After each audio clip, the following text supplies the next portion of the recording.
I mean, you know that a method really works when your hair is this fluffy on camera. Ladies and gentlemen, if you are looking for a low-cost, zero waste and zero chemical alternative to store-bought shampoo, then I've done the research. Keep watching because this is an absolute game changer. If you've watched any of my other videos about no-poo and sort of hair care and that sort of thing, you will know that I have tried a bunch of no-poo methods. I've tried the baking soda apple cider vinegar no-poo method. I've tried the chickpea flour no-poo method. And I've tried the rye flour no-poo method. And if you want to watch those videos, they're in the description below.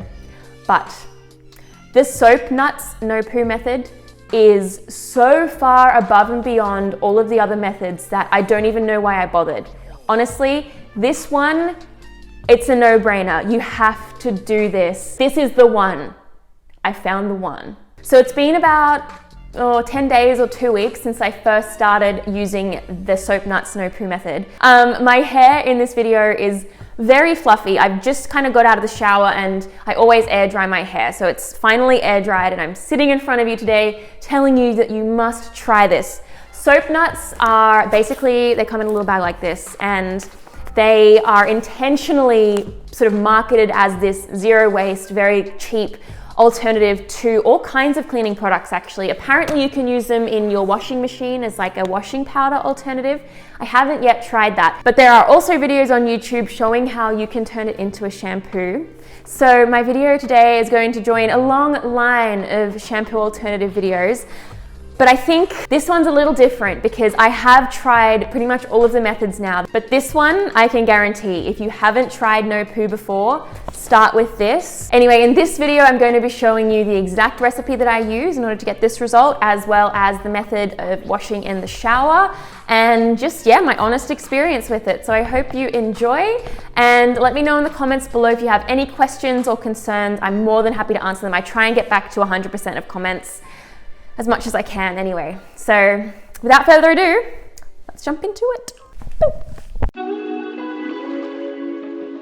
Welcome to my kitchen. Cute fruit bowl, edge of stove, and me. And the neighbors who can see directly into our house. So, sup, neighbors. Some people call them soap berries, some people call them soap nuts, other people call them berries, which I'm going to be calling them today because they're so dang cute. Look at the little baggie. It's so adorable. These you can buy from most health food stores, and what's really cute is that they come with, at least this one comes with little baggies inside, and the idea is that you put the soap nuts in here when you do your washing, and you can apparently reuse an individual soap nut up to 5 or 6 times before you need to like replace them. So they've got a very long lifespan. They're amazing. They're reusable, completely waste-free. Like in this bag here, there is, I don't think any plastic at all. It's all just cardboard. So it's obviously very environmentally conscious, and they're just an amazing alternative to regular store-bought, I don't even have any soap right now, regular store-bought soaps. Like this one is an eco-friendly one and it's like low tox, but it still comes in a plastic bottle and it's recyclable, but like, if you're not making any waste, surely that's better than this. That's what I figure. And I'm going to show you what each soap nut looks like. It's basically a little berry. Now, I've watched a bunch of videos on YouTube and different methods, and I've tried a couple of different methods here as well, but I'm going to show you my favorite one.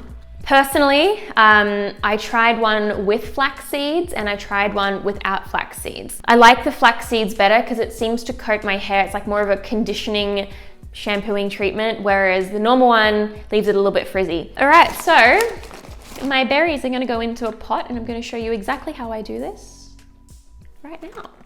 Oh, they're too sticky to juggle. I can't juggle anyway, so I don't know why I'm attempting that. So basically for this recipe, you are going to need a saucepan. Just a small saucepan is fine. We're not gonna make too much of this product all at once because it will go off in the fridge. Probably lasts like 1 to 2 weeks, so small saucepan. We also are going to need my berries, obviously. So I'm just gonna plop 15 of these into the saucepan.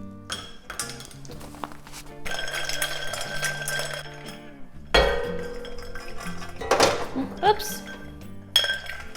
Then you are also going to want about 4 cups of water. We're going to add this water to the berries and turn the heat to a high heat so it can boil.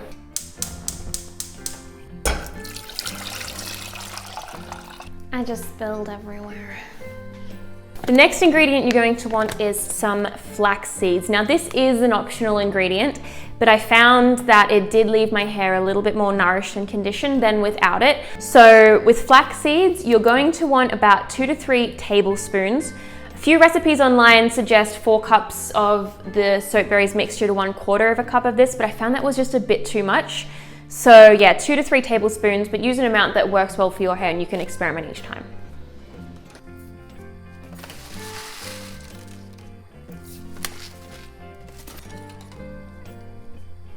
So now is the time to add some eucalyptus oil or any essential oil of your choice. Personally, I like eucalyptus because I don't have anything else right now. And also you can buy this very cheaply at like your grocery store. It's like $7 or something. And it's 100% pure, so you're not getting any weird like things in there. And it smells amazing, of course. So I'm just gonna put like 4 or 5, or so many drops in there until it smells nice. And now I don't trust myself to drop it straight in, so I'm going to use a spoon because nothing is working for me today. Yes, I'm multitasking. How good is that? Getting a real behind the scenes action right now. So your mixture will look a little bit like this. And as it comes to the boil, you'll notice that it excretes this white substance, and that's basically what our shampoo is made of. Don't ask me what it is though, but that's the stuff that really thickens the liquid and makes it into more of a shampoo consistency. But yeah, stir occasionally. The flax seeds do have a tendency to stick to the pan, at least stick to my pan. And you'll want to bring this to the boil. It should take a couple of minutes, and then reduce it to a simmer for about 20 minutes after that. Is it just me? Or is it that you're incredibly competent at something until someone decides to watch you do it? Like I can normally pour water and flax seeds into my saucepan, no problem. But now that you're here, I'm like spilling everywhere. So if you relate, let me know in the comments below a time when you thought you were proficient at something until someone decided to watch you do it. Very curious. Let's support one another and normalize.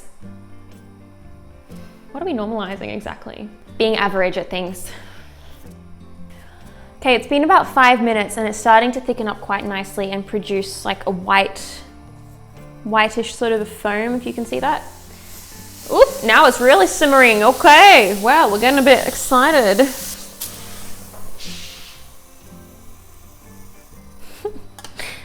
Point proven, I guess. Okay, so something you can do to thicken up your mixture and also just get the most out of the soap berries is to mash it. Now keep in mind that if you mash the berries, they're probably not going to last as many uses as if you don't. I have tried this on mashed berries and it lasted probably 2 or 3 like reuses of the berries. But if you go without this, then it'll probably last like 5 or 6 or something. I'm gonna mash this now to show you what the ideal mixture can look like. But just if you don't mash it, it just won't be as thick, basically. That's the only difference. And it doesn't really make that much of a difference. It's just that the liquid will be more potent the more juice you can get from your berries.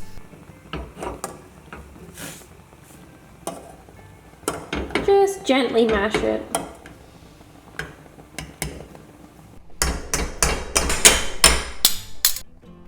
Anyway, I think this is about done. It's been simmering for about 20 minutes or so.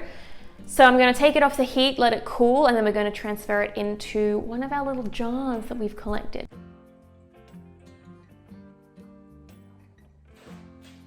Now I'm just going to press that liquid in with a spoon. There's probably a better way to do this, but I haven't figured that out yet, unfortunately. And you just want to work in all of the, there's a lot of kind of globby bits. Globby bits, wow. Couldn't think of a better word than globby bits. But you'll just want to work in as much of the liquid from the globby bits as possible. Whoa. kind of like snot, really. It's quite gelatinous, but then in other areas it's less so. It might be a little bit more liquidy. So you just got to make sure you work that in to get more of an even consistency, if that makes sense.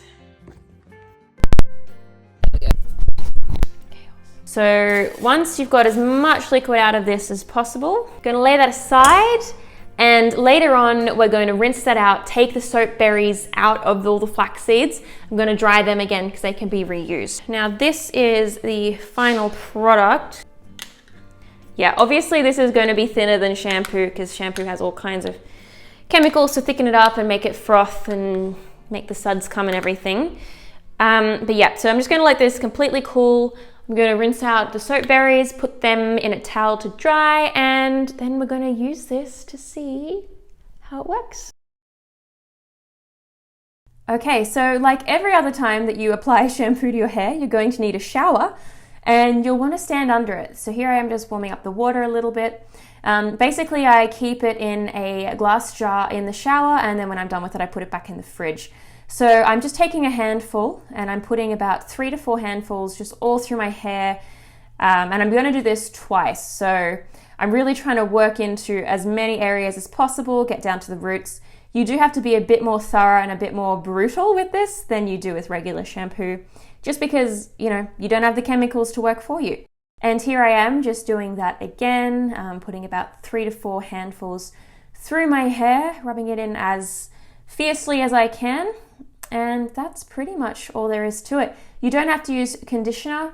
I tried using conditioner one time afterwards, my natural one that's sitting in the shower there, and it wasn't necessary. It just kind of made my hair a bit heavier and stickier than it needed to be. So this is an all-in-one shampoo and conditioning treatment, which is a win-win because you're using less water in the shower because it takes less long.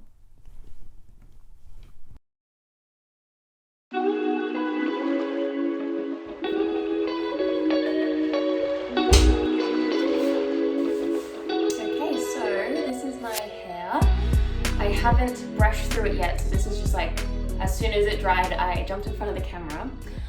It has dried a lot more curly than the other methods have dried. As you can see, there's like almost, not ringlets, but like there's definite waves.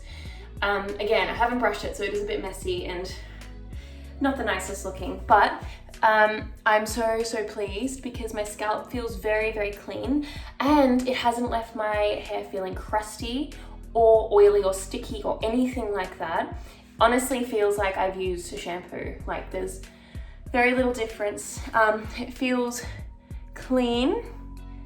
It's a tiny bit oily toward the back, I think because I couldn't get the product in there properly. So next time I will wash it a bit more thoroughly. But yeah, it's fluffy. It's definitely fluffy. So I'm just gonna wait a couple of days and see how long this lasts, do it a few more times, and then I'll let you guys know of the final verdict. So for the last couple of no-poo videos on my channel, I've basically rated the whole method based on 6 factors that I deem to be important. So I'm going to do the same thing here. First of all, ease. This method was slightly easier than the rye flour method, a bit less messy. So I'm going to rate that a 6 out of 10. In terms of cost, I calculated that each soap berry is probably about 15 to 20 cents. So given you get a lot of uses out of it, it's pretty cost effective, but maybe not as cost effective as the flour. Cleanliness, this was the cleanest that my hair has felt from any no-poo methods. That was amazing, nearly as good as regular store-bought shampoo, like so close. Oiliness, again, not very much oil, but it was nice and nourished throughout, so I'm giving that a 9. Texture, it was light, it was fluffy, it was voluminous, I loved it, very stylable, easy to work with, a 9. And finally, I felt pretty, and that's important, so that's a 9 as well. So overall, last time, for some reason I rated it a 9 out of 10, but it actually should have been a 7.3. But this time, the average of all those numbers is 8.3 out of 10, which is pretty amazing if you ask me. Thank you so much for watching, everybody. I really hope you enjoyed this video, that you learned something and that you feel inspired to take that step towards living a more sustainable and chemical-free life. Honestly, this is so easy. I am at the point now where I don't think I will ever go back to using conventional shampoo because this is so much better than most regular shampoos.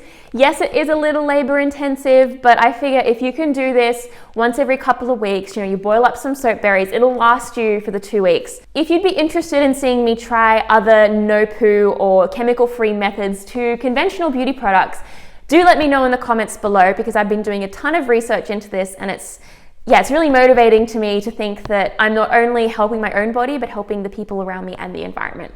If you liked this video, please give it a thumbs up, because that really helps with the algorithm. And also subscribe to this channel for more videos on wellness, productivity, creativity, and faith.